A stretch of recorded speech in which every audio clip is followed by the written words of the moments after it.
Cyberpunk 2077 is an open-world shooter where anything is possible. Megacorporations are now more powerful than governments and control almost everything. Crime runs rampant while the police struggle to keep up. Gangs control the streets and sell everything from drugs to weapons to cybernetic enhancements.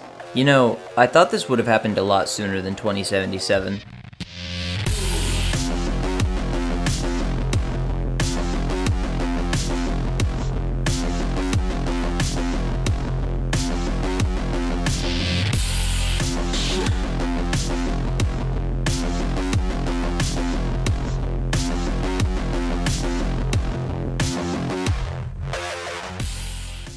You play as V, a man who can't sleep right and is addicted to sucking inhalers filled with hydrogen peroxide. V's goal is to make a name for himself in the dangerous environment of Night City.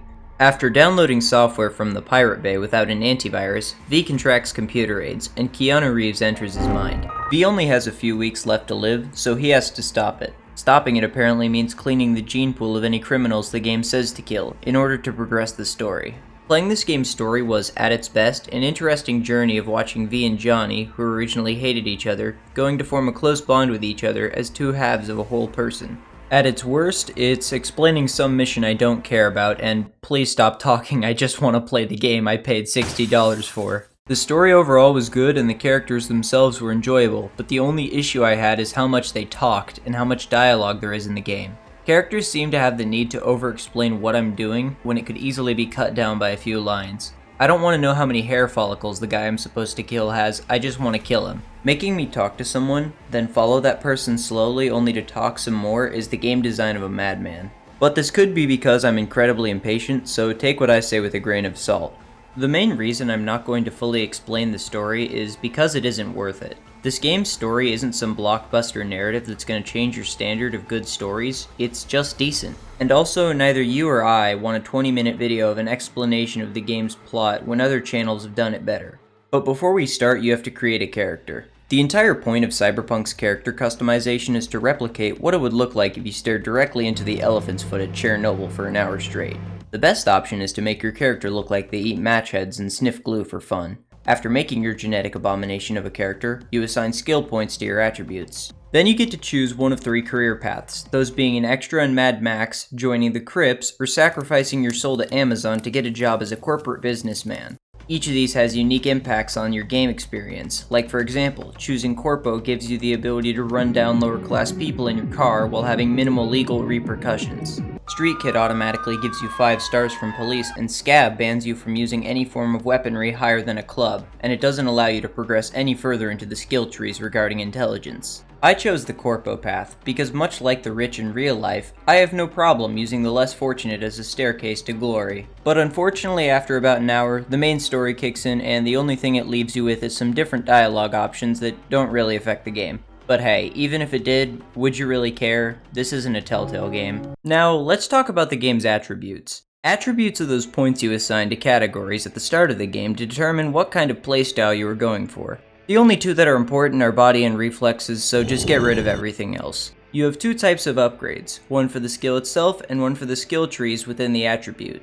These can give you more crit damage, more damage when limbs are shot, more defense when moving, and other things like that. And each of these skill trees is divided up into 3 different pages for each perk. Guns and rifles are divided between body and reflexes, with LMGs and shotguns being in body, and pistols and rifles being in reflexes. And the same goes for the melee weapons. But if you wanted, you could go the route of stealth and quick hacking people in order to beat them. But why would I do that when I can carry a shotgun revolver that does over 1,000 damage on crit? Besides attributes, you have weapons that correspond with your abilities. The weapons in this game are very unique for the most part, with a lot of them having original designs and different bonuses that come with them. Also with traits, you can stack crit damage for specific types of weapons on top of your bonus damage to essentially kill everything in 1 to 2 hits. But that's just the tip of the iceberg. Melee in this game is probably the most viable build you can go for. For some reason, you can get a katana near the start of the game that has a 500% crit chance, can swing 5 times a second, and deals upwards of 10,000 damage on crit when fully upgraded.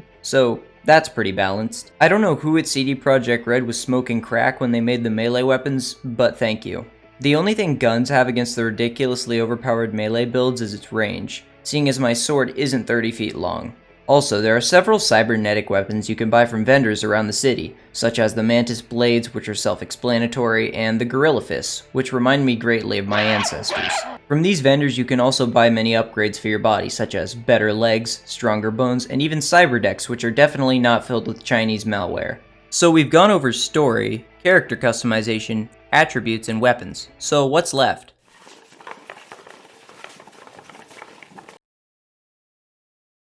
Oh no. The first major issue is how driving works. Driving in this game feels like someone has covered all the roads and streets of Night City in butter and has sanded down the grip on your tires to make them as smooth as possible. This turns all the streets into slip and slides for you to enjoy. You'll crash into a car and one of two things will happen. A, you'll hit them normally and stop, or B, you'll go under them like the car is trying to do the limbo. Maybe it's because cars don't exist in Poland, so they've never had experience making them.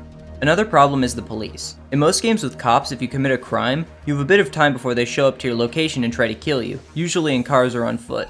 But in this game, cops have figured out how to leap through time and space to reach you anywhere on the map if you kill someone. You'll be out in the desert and the police will rip open a hole in reality to reach you, even if there aren't any witnesses. But the biggest issue in this entire game is how buggy it is. This game is a flytrap full of bugs. I know bugs are expected in a newer game, but this one takes the poorly rendered cake. I haven't gone 1 hour in this game without some huge noticeable bug that broke the game temporarily sometimes. Sometimes your hands will turn into ice cream and melt into the ground. You'll hit dead zones 2 feet off the ground and all your bones will shatter. Sometimes characters' mouths don't move when they talk, textures won't render in properly, and the geometry of this game is so screwed it feels like I'm climbing through a sea of broken shapes and platforms. So after all that, what do I think of this game? Is it worth it? No, I had a lot of fun playing, but it's fundamentally broken. This game wasn't ready to be released for at least another 6 months because of its current state. The devs did a great job of making this game, but CD Projekt Red pushed it out way too fast for it to be functional. It wasn't optimized well for PC or old-gen systems, CD Projekt lied about performance on consoles, and a lot of content was cut from the game. If I were you, I'd wait until this game goes on sale, or at least until they fix these issues. So while Cyberpunk 2077 was really enjoyable, it still has a long way to go from being finished. Hey guys, Rogue here. Thanks for watching, and thanks for helping me get this far on the channel. We've recently passed 250 subs and are currently sitting at 260, which is just crazy for me.